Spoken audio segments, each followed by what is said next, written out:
Hey, señoras y señores, seguimos con los informantes y conversando con el doctor Sócrates Castillo. Doctor, hábleme de neuropsiquiatría. ¿Qué es lo que me Tiene pasó? por ahí, sí. Mira, hay una tendencia ya establecida a separar los trastornos psiquiátricos de los trastornos orgánicos o neuropsiquiátricos, que no viene de ahora, eso viene de los años 30, por un psiquiatra Kraepelin, psiquiatra de Viena, en ese tiempo, ¿verdad? Después que Austria se independizó de Inglaterra, pues siguió floreciendo la psiquiatría ahí. Las causas orgánicas de enfermedades psiquiátricas, como se llama, o psicológicas. Los neurólogos y nosotros los psiquiatras tenemos una asociación íntima. Neurología y psiquiatría son como la sala de dos aviones. Y la psicología la cola. No porque sea menos importante, sino porque para la psiquiatría es más relevante la neurología que la Claro, porque la psicología es como arreglar los muebles. Exactamente. La psiquiatría que lo compra, Sí. lo que los elige. Sí. Y entonces prepara la comida. la psicología hay que arreglar los muebles, los organiza. Muy importante la función del psicólogo, pero en lo orgánico tenemos que ver con la neurología. La mayoría de las enfermedades psiquiátricas o psicológicas, de los síntomas, son debido a afectación del cerebro. Y por eso está la neuropsiquiatría, ¿verdad? Siempre, fíjate, ayer veía yo una persona, me llevan a ver la madre de la esposa del que suegro mío que falleció, y la veo como que tiene, ¿verdad?, cierta incoordinación en el hablar, y muy notable, que decía, ¿y dónde está Eduardo, mi nieto? Mi hijo. Digo, míralo aquí. O sea, en un momento se iba, y digo, pero, no, porque tiene Alzheimer. No, ya no tiene edad de Alzheimer. No. Y en un momento veo la mano así. Digo, tiene Parkinson. Y el Parkinson es una enfermedad neurológica degenerativa porque se dañan los ganglios basales, ¿verdad? Que son lo que tiene que ver con, tan profundo en el cerebro, tiene que ver con los movimientos finos, el putamen, globo pálido, etcétera. Y entonces, por eso ella, claro, combinado con que es hipertensa y colesterol alto, tiene una combinación de demencia vascular y Parkinson. ¿Cómo? Escúchame que introduzca esto ahí, pero hay forma de frenar eso. Así es, ahí nos vamos. Entonces, fíjate, aquí la gente habla, ¿por qué a veces? Mira, ese paciente, llévalo al psiquiatra, el viejito que hizo una trombosis, una obstrucción, obstrucción. Se obstruye un vaso, una arteria que corre oxígeno, sangre oxigenada, y las venas sangre sin oxígeno. La arteria que lleva oxígeno se tapa, sea por un coagulito, sea por una placa de colesterol que se rompe, que está pegada a la pared de la arteria, cualquier cosa que lo obstruya, trombosis, que es obstrucción, y por el lado infarto. Y aquí dicen derrame cerebral popularmente. Esos pacientes, al poco tiempo, quizás al mes, entre un mes y 3 meses, de pasar el evento, cuando van en proceso lento de recuperación, comienzan a tener síntomas psiquiátricos, entre comillas. Pero esos síntomas que tienen que ver con el daño cerebral que produce el ictus, ICTUS, ictus cerebral, que es como se llama el evento, que generalmente son obstructivos, trombóticos, porque los hemorrágicos son son menos, un 5%, 5 a 10%, los otros son un 60, 80%. Y entonces el paciente, después, un tiempecito después, un mes, 3 meses, quizás más, comienza a presentar el viejito y se pone irritable, se pone agresivo, se quiere salir para la calle, habla cosas incoherentes, habla solo, comienza a ver cosas que no son reales, se pone psicótico. Y una cosa muy importante es la depresión, que es un 60% de los pacientes que le da una trombosis, un ACV, como dicen, se deprimen. Y eso hay que tratarlo. Y eso de manera progresiva, ¿qué lo causa? El daño cerebral. Pero el daño cerebral, precisamente, viene por alguna presión cognitiva. Bueno, lo que sucede es que cuando el cerebro se ataca, el mismo cerebro dice, vamos a repararlo. Y entonces las células en obras públicas del cerebro se llama la glía, células gliales, ¿verdad? Ajá. Que son las células que no son las protagonistas, son las que están ahí para reparar. Sí. Entonces comienzan a liberar, mandan al sitio donde está el daño, elementos para repararlo. Y uno de los elementos que mandan es liberar el neuroquímico, se llama glutamato, que sirve para el aprendizaje, pero que cuando no es captado por los receptores que lo captan y se queda afuera, puede matar a la neurona, porque arrastra calcio. Oye. Entonces, ese daño cerebral, el cerebro se recupera hasta cierto punto, pero no completamente, después de una trombosis y un infarto y una hemorragia. Entonces, ese daño cerebral es lo que mata neuronas progresivamente y entonces va dando síntomas dependiendo del tipo de neuronas que elimine. Se llama apoptosis con P. Si las neuronas que son especializadas producen serotonina, depresión. Pero venimos otra vez en un área que quizá es un recurso que hemos usado mucho, Sí. que es el del coronavirus Sí. y la vacuna. Sí. Los dos combinados. Sí. ¿Por qué? Porque el coronavirus, ¿verdad? Fue la enfermedad que llegó, imparable. Pero vino la otra descontrolada, que fue el de la vacuna, que introdujo la célula para combatir células muertas de la misma enfermedad para combatir la que se introdujo en el cuerpo. Pero ¿qué pasa? Hubo mucha gente que hizo mayor gravedad cuando le introdujeron el virus y entonces murió, ¿verdad? Pero usted me dijo algo respecto a eso y fue el daño cerebral que produjo. Así es. Entonces ese daño cerebral es lo que ha venido ahora con esta catástrofe de tantos muertos que se produce y que hoy en día hay mucha gente que no puede cantar todavía victoria. Bueno, mira, a mí me dio 3 veces COVID, porque a nosotros nos obligaron prácticamente, a los viejitos como yo, a trabajar en algunos hospitales. En el INCAL no, pero nos obligaron a algunos hospitales a trabajar. Y no, usted tiene que venir. Acá, no. Y yo fui a trabajar enfermo 2 veces. Hoy estoy padeciendo de problemas de dolor en las articulaciones como consecuencia de eso. El síndrome post-COVID, después del COVID. Sí. La vacuna lo que más causaba era arritmia cardíaca, sobre todo la Moderna, creo que era esa, que mató gente por arritmia y en algunos casos coágulos. Pero el daño post-COVID no es tanto por la vacuna, es que el virus, después que era controlado, dejaba la secuela. Déjame dejarte inflamación, déjame dejarte anticuerpos en exceso para que ataquen a los propios tejidos, déjame dejarte arritmia, déjame dejarte infecciones. Pero hubo vacuna que fortaleció, hizo más, produjo mayor crudeza, efectos contundentes negativos a la gente después de que le ponían la vacuna, porque la vacuna es el virus. Sí, pero fíjate, los virus, las vacunas anteriores al COVID tardaban 10 años en desarrollarse, a excepción de la papera que eran 4 años. Sí. Esto lo lograron en 11 meses. Y es totalmente diferente. Es un tipo de vacunación en donde, en vez de inyectar un virus muerto atenuado, como se hacía antes, con menos posibilidad de infectar, aquí lo que se estaba es una porción del virus y se mandaba al núcleo de células para producir rápidamente anticuerpos. Es diferente.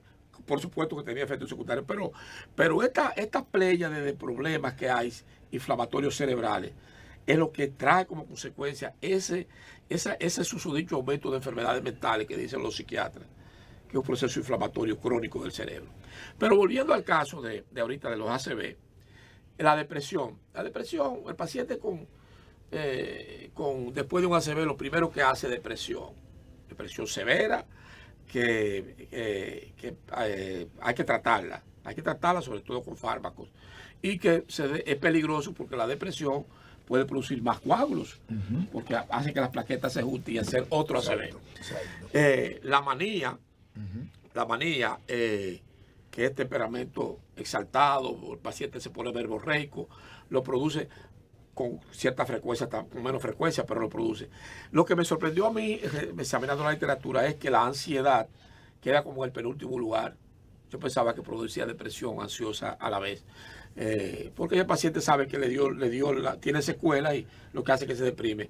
Pero los trastornos del sueño, que hay que tratarlo, que le baja la defensa, estrés postraumático, con todo tipo de síntomas. Y un síntoma muy marcado que la gente, o sea, doctor, pero el viejito se pone a llorar sin motivo y a reírse sin motivo. Y eso es por lo que se llama el síndrome vulvar, del bulbo raquídeo aquí. Y es una manifestación de ciertas áreas del cerebro que se daña, sobre todo el hemisferio, el lóbulo frontal, en el hemisferio el derecho, el hipocampo, los ganglios basales, una serie de estructuras que se dañan cuando hace el evento. Entonces, esos pacientes... Una computadora que tiene varios mandos. Así es. Y acá está el de la sonrisa, el de la honestidad, el del control de comportamiento en general. Sí. Entonces, eso trae, ahora que hablas de comportamiento, descontrol de impulso y violencia. Exacto. Entonces el paciente se pone violento y también agrede. Sí. Consecuencia, eso no es psiquiátrico, es neuropsiquiátrico. Pero puede cambiar también al mismo tiempo. O sea, es violento ahora y ahorita es afable. Sí. Pero fíjate una cosa, el problema de esos pacientes es que cuando se llevan al hospital, si el psiquiatra no tiene cuidado, los etiqueta como pacientes psiquiátricos. Y eso lo perjudica. Porque tú le estás poniendo un diagnóstico que lleva estigma. No es el esquizofrénico, del bipolar, no. Es una psicosis orgánica, es una depresión orgánica, es un insomnio orgánico. Primero tiene que haber daño cerebral y por eso la neuropsiquiatría es más importante que la psiquiatría general. ¿Entiendes? Entonces, cuando tú etiquetas a un paciente como psiquiátrico por un problema neuropsiquiátrico, lo estás perjudicando. Porque si ese paciente se recupera y va a buscar trabajo, dice, no, pero espérate, está 22 años en el centro psiquiátrico. Sí. No. Eso son consecuencias del ACV. Y hay que tener cuidado con eso. Y por eso es que a nadie se etiqueta como psiquiátrico cuando va a una emergencia, simplemente porque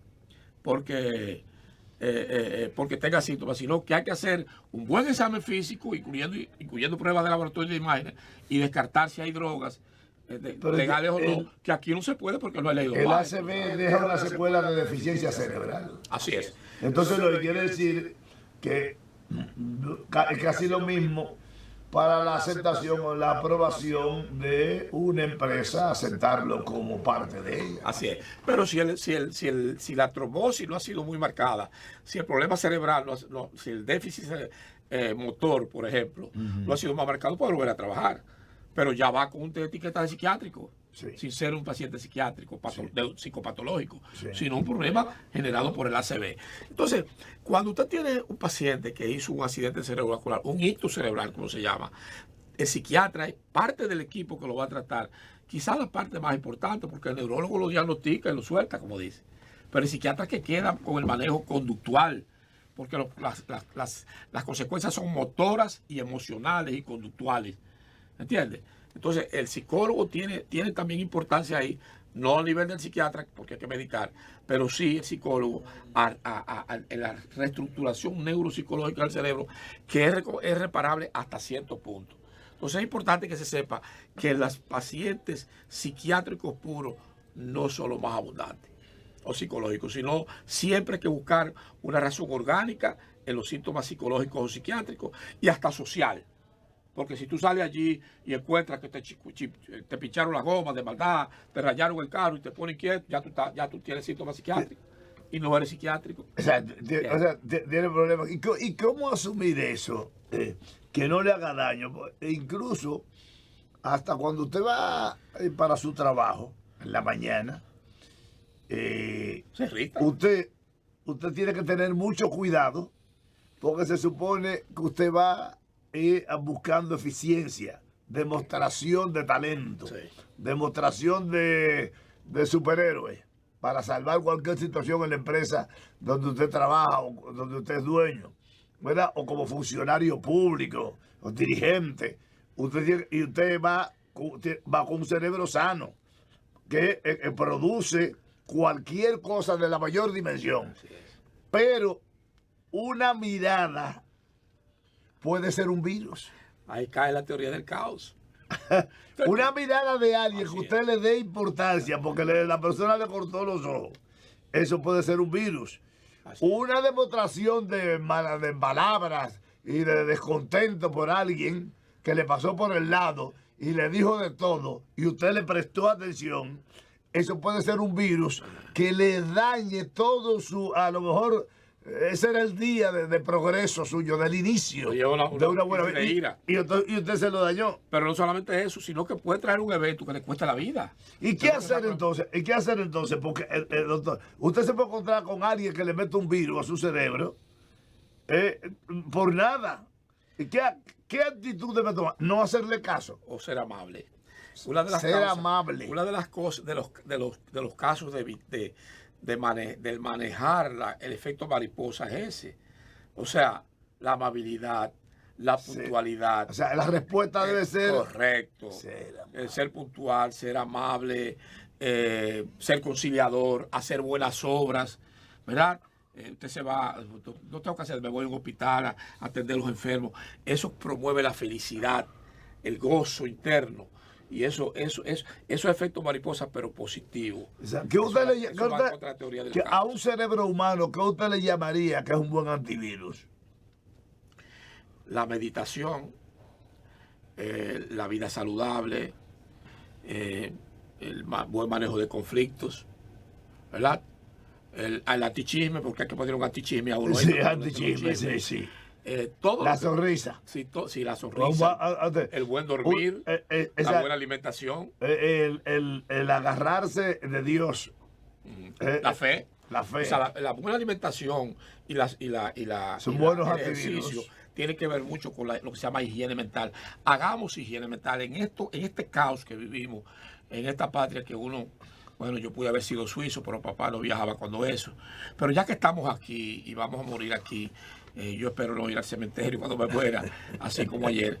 Pero tenemos que propiciar la salud mental desde que salimos a la calle. Salga con una sonrisa, sirva, le haga una obra de bien, evite conflictos. Si hay un tapón, prenda su aire y cosas, póngase al lado. No busque problemas, porque la gente está irritable por eso, Marino. Muchísimas gracias, doctor.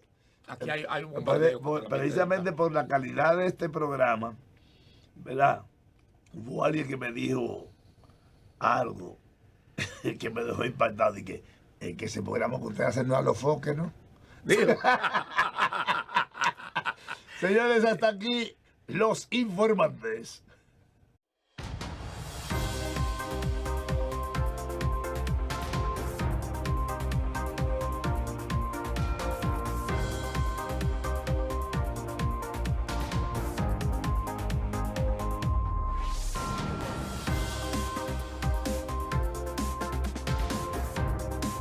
Los informantes de Marino Guzmán.